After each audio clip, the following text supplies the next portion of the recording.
So the writing of this DLC was really different and kind of fun because when you usually meet the characters in Borderlands, they're in a very stressful situation of like, oh, the world's going to end and we have to stop Jack and all that stuff. And there's only sort of a certain spectrum of emotion you can have within that kind of situation. But having them basically just sort of sitting around, and there's like an entire quest about how like Lilith and Brick really like Game of Thrones, and there's one about like how Tina doesn't like eating salad, and just really seemingly boring stuff like that. But because it's in this really weird context, hopefully it ends up being still kind of funny, and it allows you to see a sort of different side of these people. Like Lilith goes into her backstory about how like she was a nerd as a kid and people made fun of her and all that kind of stuff. That if you brought that up during war, you would kind of just look like an asshole. So. There's a lot of challenges that go into making DLC, whether it's campaign-style DLC or character DLC. They each have their own challenges and limitations. With the campaign DLCs, we have a lot of leeway in terms of what exists inside the levels, because every time you go to a new level, you have the same pile of memory that you can consume. So we have a lot of leeway for new artwork and things like that stays in the level. What we don't have a lot of leeway for is things that can exist anywhere in the game. So that includes your guns and your gear and abilities and things like that need to exist no matter where you are. So that often limits what we can do in the campaign DLCs. Fan feedback is really helpful in a lot of ways, especially in regards to this DLC, because we got different pieces of fan feedback and we tried to work on as many of them as we could. So one of them was we want more stuff to do with Iridium, which is the slot machines that Paul talked about. One of them was we wanted our player characters to talk more, because the characters in the game are kind of just silent ciphers, except in combat where they just say one-liners and stuff.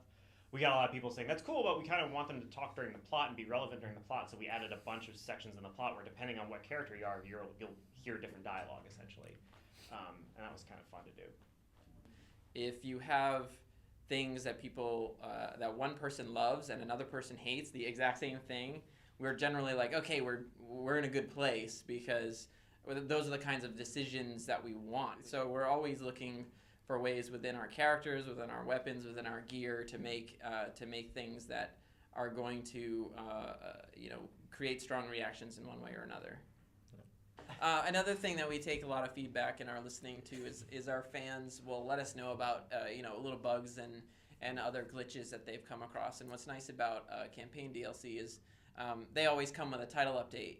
So we have an opportunity to address some of those bugs and issues that the fans have found whenever we release new DLC. So there's a few fixes in coming along with the new campaign. Jason was freaking out about the slot machines and that stuff. Like, he he came by like 3 different times across the week. Like, oh man, I can't believe we're gonna get. And just I was like, dude, okay. Yeah, it's a slot machine that you. Yeah.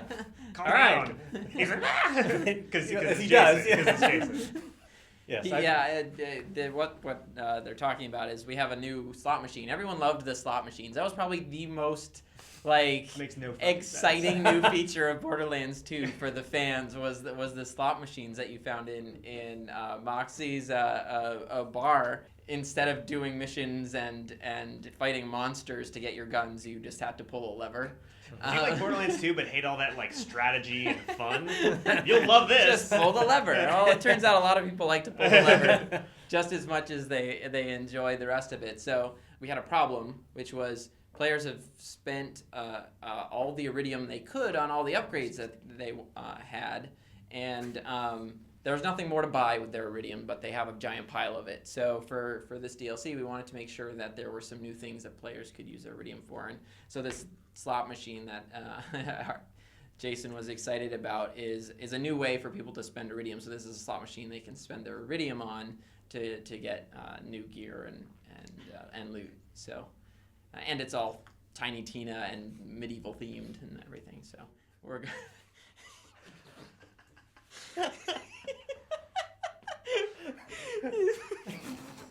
you guys and your damn tea.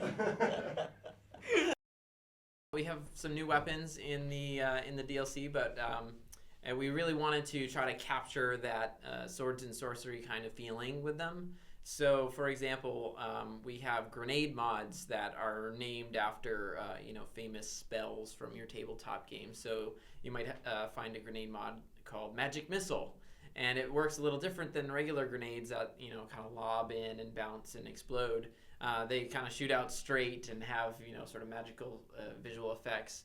And your characters will, sort of announce them, sort of like you were doing a live action role playing kind of thing. So there's like lightning bolts and fireballs and fun stuff like that.